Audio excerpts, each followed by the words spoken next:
안녕하세요. 지니마미TV의 지니맘입니다. 오늘은 여러분들과 모유수 이야기를 나눠보려고 해요. 제가 2019년 10월 오늘 이번 달 기준으로 해가지고 20년째 모유를 먹이고 있는 엄마로서 모유를 먹이는 것이 얼마나 소중하고 값진 엄마만의 할 수 있는 일인지를 느끼며 아직도 모유 수유를 하고 있는 저를 소개하려고 해요. 수유맘으로서 여러분들에게 나눌 수 있는 좋은 정보들 그리고 좋은 이야기들을 함께 하고 싶어요. 제가 아까 말했던 20년이라면 몇 살 때부터 먹였나 궁금하시죠? 제가 30살의 아이를 낳아서 지금의 46살이니까 16년 동안 먹였어요. 그 중에서 1년간 젖을 끊었는데 5년 정도는 제가 첫째와 둘째를 겹쳐 먹이고 둘째와 셋째를 겹쳐 먹여서 총 전체 개월수라면 239개월을 수유했더라고요. 첫째가 50개월, 둘째가 51개월, 셋째가 50개월, 넷째가 56개월.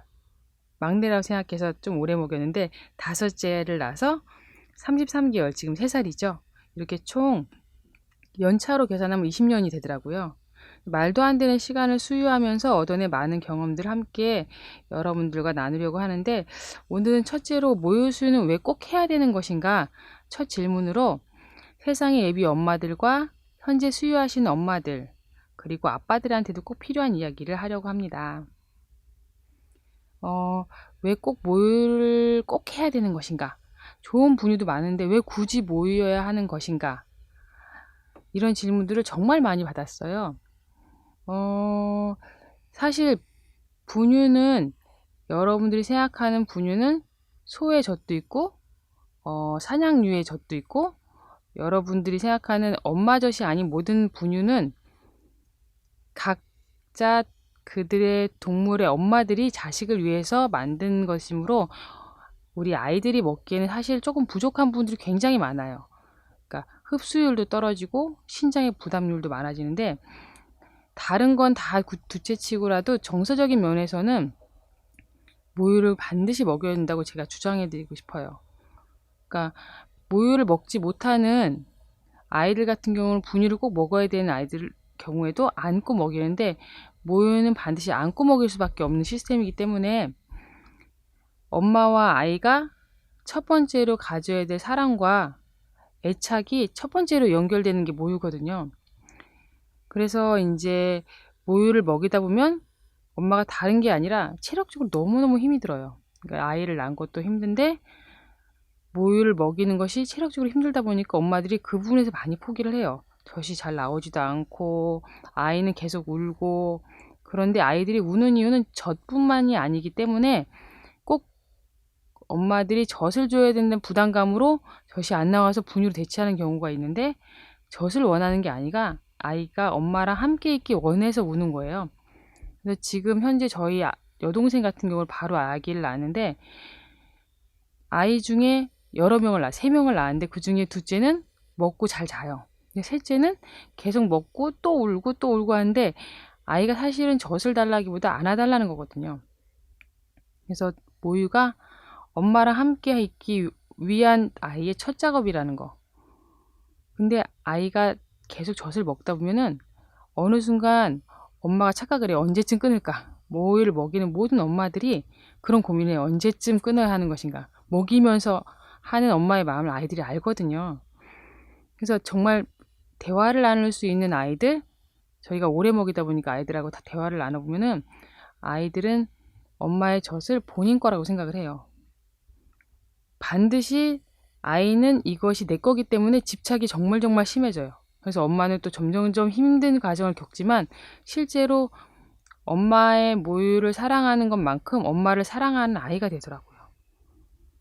그래서 정서적인 그런 부분에서 엄마를 사랑할 수 있는 아이로 되는 거는 엄마가 모유를 오래 먹인 아이들에게 주는 하나님의 가장 큰 선물이기도 한 것 같아요. 제가 경험한 주변의 아이들 중에 모유를 오래 먹일수록 유아 특이나 정서불안 그리고 분리불안증이 덜 하다는 거를 제가 많이 본 것 같아요. 근데 아주 없다고는 말할 수 없는데 최소한도로 모유를 오래 먹은 아이들은 엄마를 정말 사랑하기도 하고 본인을 사랑할 수 있는 마음이 큰 것 같아요. 그런 부분에서 엄마가 아이에게 주는 젖을 엄마가 함부로 끊지 않았으면 해요.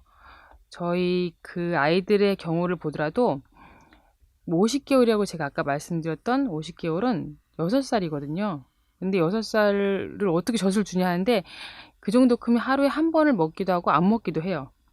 그런데 나중에 아이와 대화를 하고 엄마 저 이제 그만 먹을 수 있어요. 안 먹어도 돼요라는 그런 나이가 됐을 때 스스로 분리하는데 그 분리 작용에서 아이가 스스로 자랄 수 있는 엄청난 능력을 갖게 되는 것 같아요.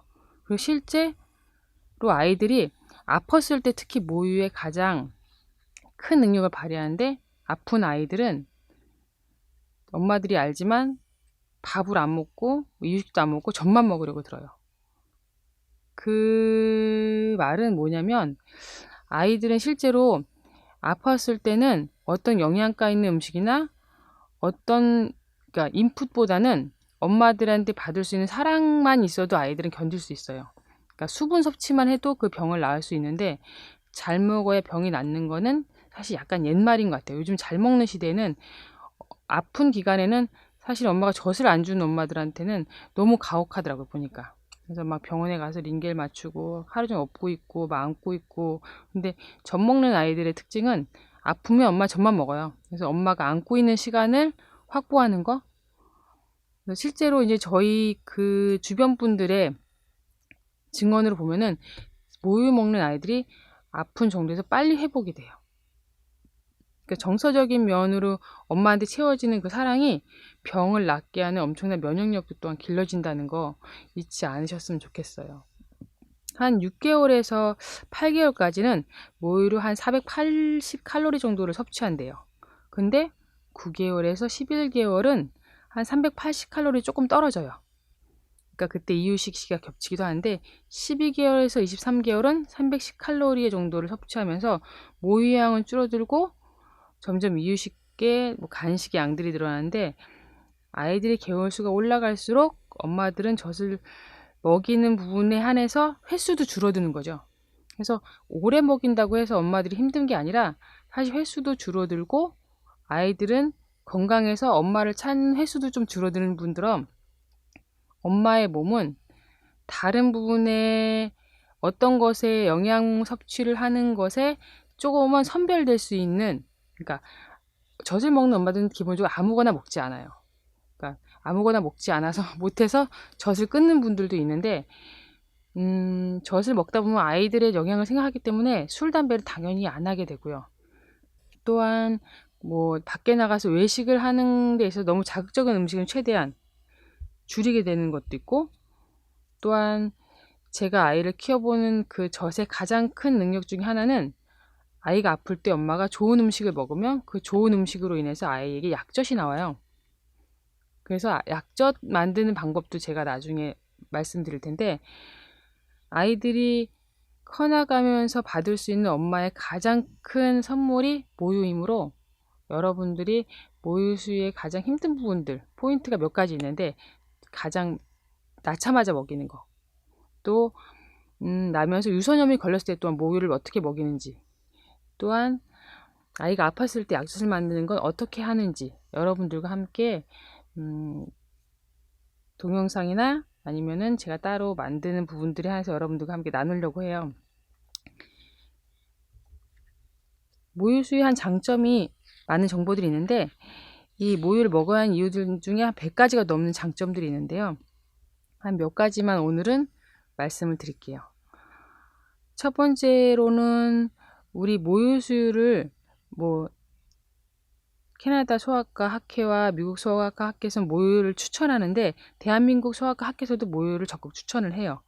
그런 부분에 한해서 각 소아과 학회에서 벌여지는 운동부분 모유 수유를 1번으로 치고 모유 수유를 먹고요. 두 번째는 모유 수유는 엄마와 아기 사이에 유대감 그러니까 엄마가 아이를 불렀을 때 대답하는 아이로 키우려면 모유를 먹여야 돼요.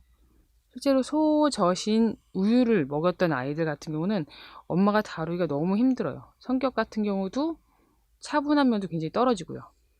엄마가 불렀을 때 부르는 인지 능력도 굉장히 많이 떨어지고요. 딱 머리가 나쁘다는 건 아닌데 그 결과로는 IQ가 사실은 10에서 15 정도 높다라는 연구 발표도 있어요. 모유 수유를 한 아이들이 일반 분유를 먹은 아이들보다 IQ가 높다고 얘기를 하는 분들의 연구 결과가 실제로 나왔는데 그중에도 또 가장 좋은 점주는 그러니까 안전식이에요. 아이들이. 그러니까 저희가 소가 어떤 것을 먹었는지 저희는 볼 수 없는 분유를 먹이긴 해요. 저희가. 근데 음식은 엄마가 어떤 음식을 먹었는지 체크하고 그 음식에 관련된 젖이 바로 4시간 후에 젖으로 나오기 때문에 어떤 음식을 먹고 아이가 아픈지를 엄마가 정확히 알 수 있어요. 그래서 늘 준비되어 있다는 장점도 있고요. 그리고 포장도 정말 잘 돼 있고요. 저희가. 또한 다른 병균이나 다른 온도를 맞출 필요한 병균에 노출된 부분도 훨씬 떨어지고 또한 온도를 맞출 필요도 없다는 부분들이 굉장히 큰 장점이라 여러 가지 장점들을 종합해 볼 때 모유수는 여러분들이 꼭 하셔야 된다는 거. 그리고 저희 아이들이 5명이 다 건강하게 큰 가장 큰 포인트가 모유를 오래 먹였다는 거예요. 그래서 저희 아이들 다 거의 다 틱이 적고 또한 분리불안도 적게 알았고 또 엄마의 관계도 좋고 장점으로 보면 너무너무 많은데 여러분들이 견뎌야 될 몇 가지 포인트를 배움으로써 모유를 끝까지 먹일 수 있는 엄마들로 진정한 좋은 엄마가 되시기를 바랍니다.